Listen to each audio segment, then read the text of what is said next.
ये वर्ष 2009 का धोखाधड़ी से संबंधित मामला है, जिसमें माननीय न्यायालय द्वारा बीना मानवी जी के खिलाफ परमानेंट वारंट निर्गत किया गया था। उसी वारंट के एक्सक्यूशन में आज जब उन्होंने नामांकन कर लिया, उसके बाद उनकी गिरफ्तारी की गई। आरोप लगा रही है बड़ा कि अगर गिरफ्तार करना ही था तो पहले क्यों नहीं? तो वारंट इधर प्राप्त हुआ है, पहले 2009 का मामला है, लेकिन वारंट प्राप्त हुआ है 2026 में, तो 26 में ही गिरफ्तारी होगी ना। 420 में क्या क्या प्रावधान है सर? ये 420 का नहीं है, धारा 418 और 403 भादवी का है।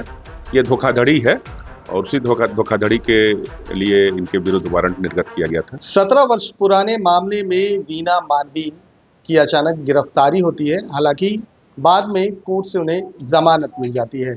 हमारे साथ बात करने के लिए टाउन डीएसपी 2 कामाख्या नारायण सिंह जी हैं। सर, क्या कुछ मामला था? ये वर्ष 2009 का धोखाधड़ी से संबंधित मामला है, जिसमें माननीय न्यायालय द्वारा बीना मानवी जी के खिलाफ परमानेंट वारंट निर्गत किया गया था। उसी वारंट के एक्सक्यूशन में आज जब उन्होंने नामांकन कर लिया, उसके बाद उनकी गिरफ्तारी की गई। गिरफ्तारी के बाद उनका मेडिकल चेकअप पीएमसीएच में करवाया गया और वहां से उन्हें माननीय न्यायालय के समक्ष उपस्थापित किया गया है। आप आरोप लगा रही है बड़ा कि अगर गिरफ्तार करना ही था तो पहले क्यों नहीं? तो वारंट इधर प्राप्त हुआ है, पहले 2009 का मामला है, लेकिन वारंट प्राप्त हुआ है 2026 में, तो 26 में ही गिरफ्तारी होगी ना। 420 में क्या क्या प्रावधान है सर? ये 420 का नहीं है, धारा 418 और 403 भादवी का है। ये धोखाधड़ी है और उसी धोखाधड़ी के लिए इनके विरुद्ध वारंट निर्गत किया गया था माननीय न्यायालय के किस द्वारा। तरह का धोखाधड़ी था सर? ये तो माननीय डिटेल्स हम लोग के पास नहीं है। माननीय न्यायालय में ये केस था, कंप्लेंट केस है और उसी में वारंट निर्गत किया गया था। थाने का केस नहीं है, वो डायरेक्ट कोर्ट का केस है। कोर्ट कंप्लेंट के आधार पर वारंट निर्गत हुआ था। क्या कुछ इसमें न्याय संगत जो नियम है उसके तहत क्या कुछ कार्रवाई हुई? आपने बताया कि मेडिकल चेकअप करवाया गया, आगे बिल हालांकि उनको मिल गया है, लेकिन आगे अगर ये बिल टूटता है तो क्या कुछ हो सकता? वो तो माननीय न्यायालय का विवेक है। माननीय न्यायालय उसके बाद क्या कार्रवाई करती है और उनके द्वारा क्या आदेश दिया जाता है, जो आदेश न्यायालय द्वारा दिया जाएगा उसका हम लोग पालन करेंगे। लेकिन अभी हम लोग उसमें कुछ नहीं कर सकते हैं कि न्यायालय के द्वारा आगे क्या स्टेप लिया जाएगा।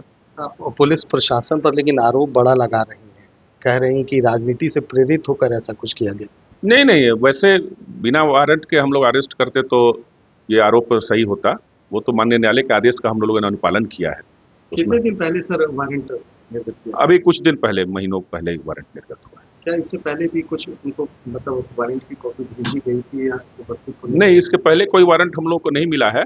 अब मिला भी होगा तो पूर्व में कहीं मिला होगा, किसी हम लोगों से पहले के कोई पदाधिकारी को मिला होगा। हम लोग के टाइम का पहला वारंट है।